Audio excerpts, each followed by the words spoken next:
নমস্কার বন্ধুরা, আমি রিমি আবার চলে এসেছি এবং আমার সকল দর্শক বন্ধুদেরকে জানাচ্ছি আন্তরিক শুভেচ্ছা ও অভিনন্দন আমার সঙ্গে এবং আমাদের সঙ্গে থাকার জন্য এবং অনেক অনেক অনেক ভালোবাসা দেওয়ার জন্য। আপনাদের জন্য আমি প্রতি সপ্তাহে নিয়ে আসি নতুন নতুন তথ্য, যেগুলো আমার ভীষণ ভালো লাগে এবং আপনাদের সঙ্গে সেগুলো ভাগ করে নিই। বন্ধুরা, আমরা হোমো স্যাপিয়েন্স, আশা করি সবাই আপনারা জানেন যে হোমো স্যাপিয়েন্স হচ্ছে মানব অর্থাৎ মানুষ, তার সায়েন্টিফিক নাম। কিন্তু আমরা জানি হোমো স্যাপিয়েন্স হচ্ছে একমাত্র একটা অরিজিন এবং এর অন্যান্য কোনো অরিজিন নেই। কিন্তু ইদানিং এই যে ইতিহাসটা, মানব ইতিহাসটা কিন্তু বদলে গেল। আধুনিক মানুষের জন্ম হয়েছিল আফ্রিকা, এটা আমরা সকলেই জানি। কিন্তু পূর্ব এশিয়ায় যে মানব বিবর্তনের ইতিহাস কতটা গুরুত্বপূর্ণ তা আরও একবার প্রমাণিত হয়ে গেল। শুক্রবার নৃতত্ত্ব বিজ্ঞানীরা ঘোষণা করেছেন উত্তর পূর্ব চীন থেকে পাওয়া একটি খুলি থেকে সম্পূর্ণ নতুন এক মানব সদৃশ্য প্রজাতির সন্ধান পাওয়া গিয়েছে, যার নাম রাখা হয়েছে হোমো লঙ্গি বা ড্রাগন ম্যান। ড্রাগন ম্যান নামটা শুনে আপনার হয়তো ভয় লাগছে কি তাহলে কি এটা কোনো ডাইনোসরের প্রজাতি? আগে না, এটা এক ধরনের মানব প্রজাতি। এতদিন জানা ছিল যে বিবর্তনের ইতিহাসে হোমো স্যাপিয়েন্স অর্থাৎ আধুনিক মানব প্রজাতির সবচেয়ে নিকটতম প্রজাতি ছিল নিয়ান্ডারথাল।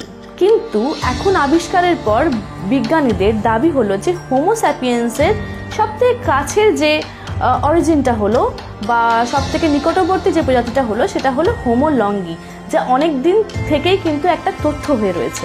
এই খুলিটি অবশ্য কোনো সাম্প্রতিক আবিষ্কার নয়। চীনের হেইলং জিয়াং প্রদেশের হারবিন শহর থেকে এই খুলিটি আবিষ্কৃত হয়েছিল সেই 1930-এর দশকে।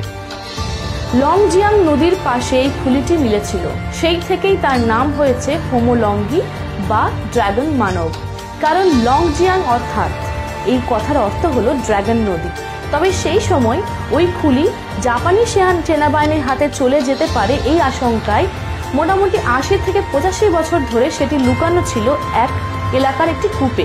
2018 সালে এই যে খুলিটি ফের খনন করে তুলে এনে গবেষণার জন্য দেওয়া হয়েছিল এবং দেওয়া হয়েছিল কোথায়? জিও বিশ্ববিদ্যালয়ের অধ্যাপক জি কিয়াংয়ের হাতে। লন্ডনের ন্যাচারাল হিস্ট্রি মিউজিয়ামের গবেষক ক্রিস স্ট্রিঙ্গারের সঙ্গে হাত মিলিয়ে খুলিটি নিয়ে যৌথ গবেষণা করেছেন কিয়াং। তারপর তা প্রকাশ করেছেন দ্য ইনভেনশন জার্নালে। তাদের দাবি হারবিন গ্রুপটি নিয়ান্ডারথালদের থেকেও হোমো স্যাপিয়েন্সের আরও অনেক কাছের, আরও অনেক সাম্প্রতিককালে হোমো লঙ্গি এবং আমাদের অর্থাৎ আজকের মানুষের এরাই হলো এক পূর্বপুরুষ। জানা গিয়েছে হারবিন ট্রিনিয়াম অর্থাৎ ওই খুলিটি অন্তত 1,46,000 বছর পুরনো। আধুনিক মানুষের তুলনায় আরও মস্তিষ্ক আঁটতে পারে সেই খুলিতে। মানে এই মস্তিষ্কের যে এরিয়াটা সেটা কিন্তু আধুনিক মানবের থেকে অনেকটাই বড়। ভুরুর অংশটি আরও পুরু এবং আরও অনেক বেশি সেটা প্রশান্ত এবং মানে একটু বড়। ভুরুগুলো যথেষ্ট মোটা এবং বড় এবং দাঁতের আকারও কিন্তু মানুষের তুলনায় অনেকটাই বড়। খুলিটি সম্ভবত 50 বছর বয়সী এক পুরুষের। মানুষের এই পূর্বপুরুষরা প্লাবনভূমিতে গঠিত বনাঞ্চলে বাস করতেন। তারা খাদ্যের জন্য শিকার করার উপর নির্ভর করতেন। হারবিনের বর্তমান সময়ের তাপমাত্রা থেকে গবেষকদের অনুমান যে নিয়ান্ডারথালদের থেকেও অনেক বেশি শীত সহ্য করতে হয়েছে হোমোলিঙ্গদের। গবেষকরা আরও মনে করেন সেই কঠোর পরিবেশের সঙ্গে তারা খুব ভালোভাবে মিলিয়ে নিয়েছিল এবং সম্ভবত পুরো এশিয়া জুড়ে ছড়িয়ে গিয়েছিল। তাহলে বন্ধুরা দেখবেন এরকম অনেক জিনিসই আছে আমাদের চারপাশে। আমরা যেরকমভাবে আমরা আস্তে আস্তে ইভলিউশনের দিকে এসেছি। প্রথমে আমরা আনসিভিলাইজ ছিলাম, সেখান থেকে আমরাও কিন্তু হোমো লঙ্গির মতোই শিকার করে খেতাম এবং প্রচণ্ড এন্ডিউরেন্স ছিল আমাদের মধ্যে।